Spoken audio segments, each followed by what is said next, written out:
अस्सलाम वालेकुम। दुनिया की सबसे बड़ी ई कॉमर्स वेबसाइट्स में से एक Amazon.com पर अली बाबा या अली एक्सप्रेस के बाद दुनिया की सबसे बड़ी तिजारत होती है, जहां पर दुनिया भर से कारोबारी अफराद अपनी प्रोडक्ट्स पूरी दुनिया की मार्केट में कस्टमर्स को बेचते हैं। कुछ ही अरसा पहले अमेज़ॉन ने पाकिस्तानियों को अपनी वेबसाइट पर सेलर अकाउंट बनाकर तजारत करने और अपनी मसनूआत को दुनिया भर में मौजूद कस्टमर्स को बेचने की इजाज़त दे दी है।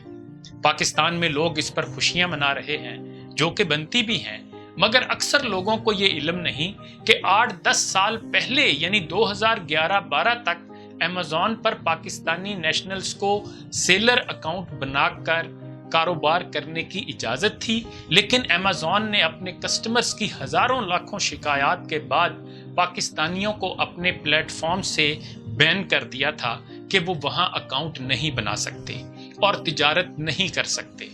इस मामले पर रोशनी डालते हुए आसिम रहमान साहब ने अमेज़ॉन के इस फैसले की चंद एक वजूहात और बुनियादी शिकायत तहरीर की हैं। अमेज़ॉन पर माजी में पाकिस्तानियों पर पाबंदी की पहली वजह तो ये थी कि पाकिस्तानी सेलर्स अपने ऑर्डर्स में कम वजन को पूरा करने के लिए पत्थर और सस्ती वजनी चीजें डालकर पार्सल कर देते थे। दूसरी वजह ये थी कि अमेज़ॉन की एक रिटर्न पॉलिसी है कि कोई भी चीज अगर कस्टमर्स को पसंद ना आए खरीदारी के बाद, तो वो बगैर किसी वजह बताए दिए गए वक्त और मुद्दत तक वापस करके अपनी पूरी रकम वापस ले सकता है।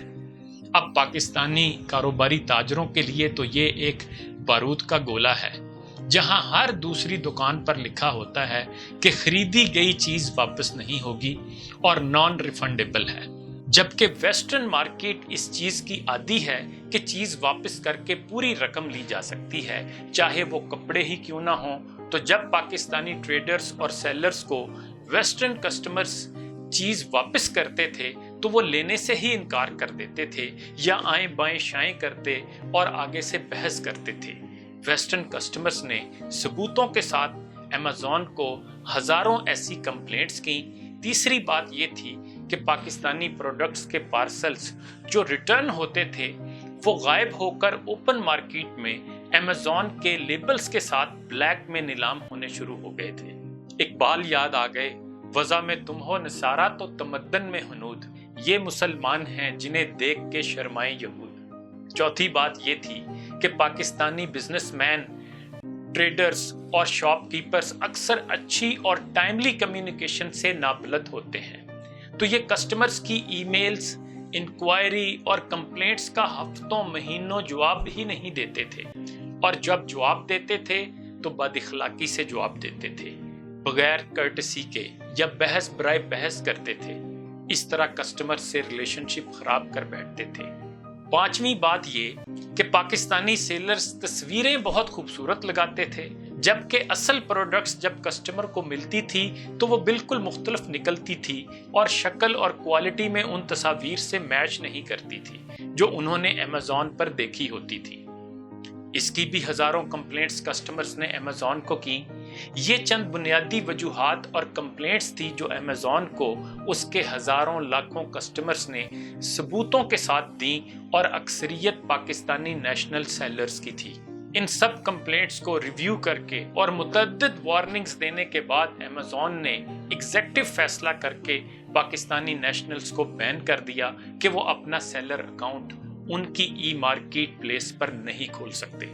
पाकिस्तानी कारोबारी भी जुगाड़ लगाने और चकमा देने में माहिर हैं। फिर हुआ ये कि इसका हल ये निकाला गया कि अपने किसी मामे, चाचे, खाला, फूफो के नाम से जो अमेरिका, बरतानिया या यूरोप में रहते थे और पासपोर्ट होल्डर थे, वहां पर उनके नाम से अमेज़ॉन पर बिजनेस सेलर अकाउंट खुलवा लेते थे और ऑपरेट खुद पाकिस्तान से करते थे VPN लगाकर, क्योंकि अमेज़ॉन का आर्टिफिशियल इंटेलिजेंस सिस्टम भी IP ट्रैक कर लेता है कि अकाउंट किस मुल्क से लॉगिन या ऑपरेट हो रहा है। इस तरह ढके छुपे ये काम चल रहा था और प्रोडक्ट्स की इनकम भी वो अमेरिका, बरतानिया या दुबई के अकाउंट में मंगवाकर वहां से पाकिस्तान हुंडी करवाते थे। अब आखिरकार सालों बाद अमेज़ॉन की मिन्नतें तरले करके ये इजाज़त दोबारा हासिल कर ली गई है تو امید ہے کہ اس بار پاکستانی کاروباری شاپ کیپرز، ٹریڈرز ایمیزون کے کسٹمر اور کاروبار سے متعلق ہر اصول فالو کریں گے اور جلد بازی، برے رویے، فراڈ اور فوری زیادہ منافع لینے کے چکروں میں ویسی حرکتیں نہیں کریں گے کہ دوبارہ ایمیزون کے ہیڈ آفس کو کسٹمر کمپلینٹس آئیں اور وہ پاکستان کو پھر بین کر دے۔ ایمیزون کا پاکستان میں آنا اتنا بڑا کارنامہ نہیں ہے، بلکہ اسے صحیح کاروباری اور کسٹمر اصولوں کے مطابق چلانا اور آگے بڑھانا زیادہ بڑا مسئلہ ہے، جو پاکستان میں کاروباری حضرات، شاپ کیپرز اور ٹریڈرز کے بہتر کاروباری اصول و رویے اور اچھی کسٹمر سروس سے مشروط ہے۔ امید ہے کہ پچھلی بار کے بین سے کچھ سبق حاصل کر لیا گیا ہوگا۔ آخر پر اقبال کے اس شعر کے ساتھ اجازت چاہوں گا کہ تیرے صوفے ہیں افرنگی، تیرے قالین ایرانی، لہو مجھ کو رلاتی ہے جوانوں کی تناسانی۔ انہی گزارشات کے ساتھ اجازت چاہوں گا۔ اپنا خیال رکھیے گا۔ اللہ حافظ۔